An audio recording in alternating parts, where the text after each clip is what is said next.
I remember when CrossFit first came out, a friend of mine showed me these videos and we were like on the floor just laughing our asses off, right? It was just way too funny and we were baffled to see people actually doing these exercises the way that they were doing them. And it was spreading like crazy. I mean, we know about diseases now, but I consider CrossFit a true disease of mankind. But fortunately, it's actually on the downtrend, but for some reason it looks like it's making a comeback in Iceland. I actually cannot watch these videos before filming because number one, I wouldn't get any filming done, and number two, I think my IQ would have dropped so low that I probably would have forgotten what I was doing in the first place. In today's video, we'll go over an exercise that will help us recover the IQ that we just lost by watching those CrossFit videos, but also is one of the best exercises to get started with when training your back.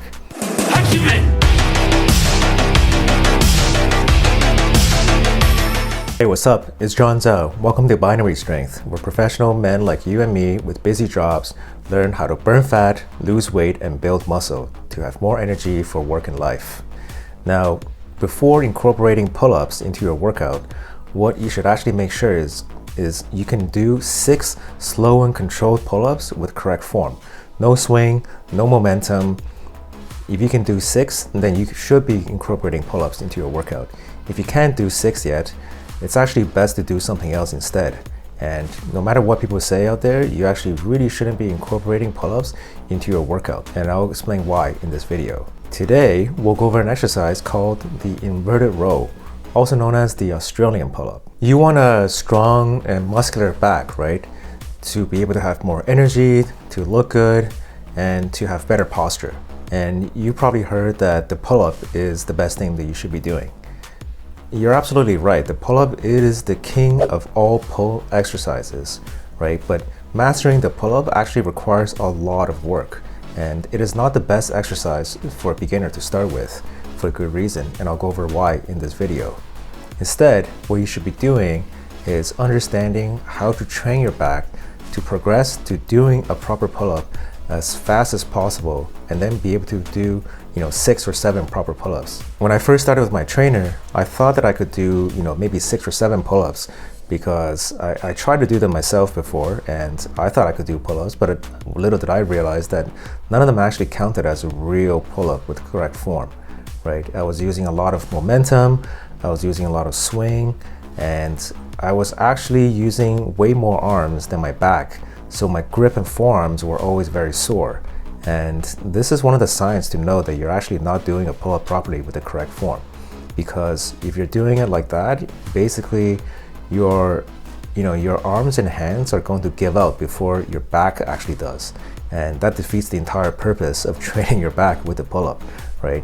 And every single exercise that we do, every rep, every set, the purpose is to reach hypertrophy, where muscles break down, they tear, and then they rebuild so you can get stronger and stronger and build more muscle mass and lean muscle fibers, right? So if we're not doing that, we're basically just wasting time, right? If our forearms and our grip is giving out before we can actually reach hypertrophy in the back, it's pretty much useless. Okay, but first let's ask ourselves, why are pull-ups so hard in the first place? Well, pull-ups actually, they are supposed to be extremely hard because they are the king of all pulling exercises, right? It uses a primary kinetic chain in the back that recruits your back, your biceps, your shoulders, and a little bit of your chest as well. You can cheat like I did when I first started by using momentum, by swing a little bit, by using a lot of your arms, but that's actually not a real pull-up, right? When I was doing that and I realized, hey, none of these actually counted as a real pull-up. And if I was just chasing after repetition and I can say I can do 10 pull-ups, but I actually can't because none of them actually counted, then what am I saying to myself, right? So you want to make sure that for every single exercise, you learn the correct form so that you develop true functional strength and not just chase after repetitions, because at the end of the day, no one really cares. Bruce Lee put it best. He said, showing off is the fool's idea of glory. Remember in the push-up video, I mentioned that muscles don't understand math, right? They have no idea what like 10 repetition actually means. All they understand is time under tension and how much load or how much resistance is placed on them. So really what we want to do is save pull-ups for when we can do a 40-minute workout with pure pull-ups and pull-up variations, right? So that you can actually reach hypertrophy with the exercises that you're doing. When you're not there yet, what we want to do is have exercises where it's going to be matched to the level that we can perform them to reach hypertrophy for our backs without our grip or forearms or something else giving out before we can actually train our backs properly. So, you know, if we cannot do 40 minutes of just pull-ups yet, let's leave pull-ups out for now and instead focus on what we call the inverted row, also known as the Australian pull-up. The inverted row can be done with a ton of variations and is one of the best exercises you can possibly do right at the comfort of your own home to build a strong, muscular, well-defined back that not only gives you a lot of energy, but actually minimizes the amount of energy lost that you have throughout the day by giving you good posture automatically, right? Your muscles will develop the muscle memories to know how to actually activate when you're sitting, when you're walking around, when you're just staying still, doing whatever you're doing, right? This channel is really all about developing true functional strength, right? Not just aesthetics. Aesthetics will come. It's kind of like money, right? It's a byproduct of value that we generate in the world. Just like that, aesthetics, you know, a better looking body is a guaranteed byproduct of achieving functional strength. We'll go over every single one of the variations of the inverted row in great detail in this video, so make sure to watch until the end. If you haven't already, consider subscribing down below so you can follow along in your own personal journey to become a supercar. All right, let's get into it. For this exercise, you'll need some kind of bar, some kind of horizontal bar that you can hold on to, right? I like to use a dip bar that I bought from Amazon for a great price. Now, this dip bar I consider to be critical and fundamental. And if you're serious about exercising at home, it's an investment that I think you should absolutely make for not only back exercises, but later on more advanced push exercises as well. You know, all the other equipment I own, I consider as enhancements or optimizations, but this one I consider absolutely critical. And it is not only my favorite equipment, but also, you know, the best investment that I ever made in fitness equipment. I used the dip station before these dip bars, but as soon as I discovered these dip bars, you know, they pretty much like replaced the dip station because the dip bars are way more versatile. They're height adjustable, for the ones that I have, and I included a link to the exact model that I used in the description below. So, you know, give that a try, and you can check out some other variations too, but these are the ones that I've done a lot of research on and I found to be the most stable. Before you start, adjust the bar to the highest level first because it's actually easier the higher it is and harder the lower it is. And we want to find out what level works for you. So, you know, start at the top and work your way down to figure that out. And what you want to do is get under the bar, grip it in a way where your shoulder is aligned in a straight line with your wrist, right? And then from that position, you can move your hands outwards a little bit, right? The further you move outwards, the more back you're going to use. The more you move inwards, the more forearms you're going to use, but you're still going to train your back primarily for this exercise. Keep your core tight and glutes engaged by squeezing your abs and squeezing your butt. And you're gripping the bar real tight and your elbows are locked out, right? So you have this straight vertical line, which is your arms, and then a straight line, which is your body, with your heel on the ground. Don't plant your feet on the ground because that's actually the easier variation, and we want to start with the harder variation first. And from this position, everything is really straight and tight. You want to stick your chest out.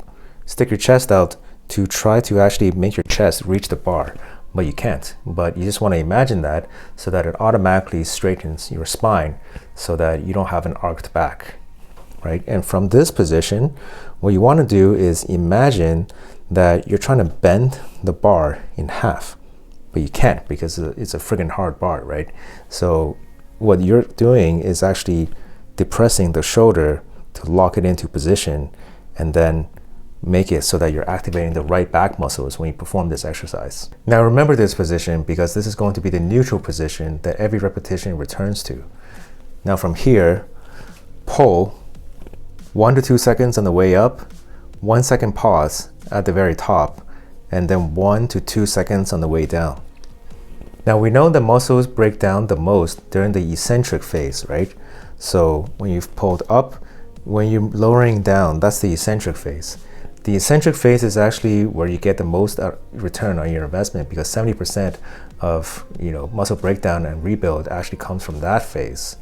This is why I like to sometimes go maybe a second on the way up, hold for a second at the isometric phase to train for that isometric strength, and then 2 seconds on the way down. So I actually emphasize the eccentric phase. Now this is something that gym bros a lot of times they don't actually focus on this. They just focus on the concentric part, right? You see a lot of them doing lat pull downs like a madman, right? With crazy amount of weight, just like pulling the thing. And yeah, it looks cool maybe, but it's actually not getting the most amount of results. Ego will always hold you back, and I consider it to be the #1 enemy to true greatness. And this applies in fitness as well as in life. If you can, always do this exercise with your feet not planted, with your heel on the ground, right? Because this is the harder form of the exercise, requiring more glute and core activation and just overall better kinetic chain activation. Because we know that the harder the exercise, the greater the return on investment when working out. But if you have to, you could plant your feet on the ground as well. What's really good about the inverted row is that it's got so many variations you can do. You can put your feet on top of something, elevate it, and make these decline inverted rows to train a different area of your back, right? Like I was saying before, you can also change the distance between your hands to activate different muscles. More forearms, more biceps, or more of your back. You can also perform this with a supinated grip, which is the underhand grip, right? This is going to train more of your biceps, and this is kind of like the chin-up variation of this exercise versus the pull-up variation. You can also lower the bar and adjust the height, like I was saying. The lower, the harder, the higher, the easier it is. So by combining all kinds of variations, you're gonna be able to do all kinds of back activation with just this one single exercise and one single piece of equipment, which is one of the best things about this exercise. You can do it right at the comfort of your home, and it is going to train your back for an incredibly muscular physique, but also a lot more energy and better posture as well. Later on, you can also do this exercise with one arm, right? One arm inverted rows. Now, one arm inverted rows are actually harder than a single real pull-up. So you can see, like, no matter how far you progress, you can always make these exercises harder. So as you can see, the inverted row is literally one of the most versatile, most effective exercises that you can do for training your back. And I'm honestly surprised it's not mainstream. When you search mainstream exercises, you're just gonna get a bunch of exercises about lat pull downs, right? Lat pull downs is okay. It's definitely not the best exercise for training your back, right? The pull-up is far superior, and the inverted row is also far superior. But the inverted row is also going to help you progress to doing proper pull-ups. This exercise also trains massive biceps as well. I never actually train my biceps individually because every single exercise that we're doing on this channel when we train our backs is also training the biceps. So you save a lot of time by doing these compound movements. So I actually don't have to work out many times out of the week. When I just started, I used the inverted rows heavily to progress to being able to do 40-minute workouts with just pull-ups and pull-up variations. Results compound, and it literally becomes easier and easier as you progress to become shredded and stay lean, stay strong all year round. And it becomes more and more fun as you can do more and more interesting moves. You can add variations, you can use a weight vest. There's literally, like, the possibilities are endless, right? And you're gonna get there one day, absolutely no doubt about it. You gotta believe in yourself because I believe in you, and don't lose the momentum, don't lose the excitement.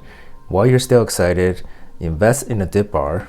I included the link in the description below, and just get started doing these back exercises with the inverted row. All right? Until next time, stay strong, my friend. Peace.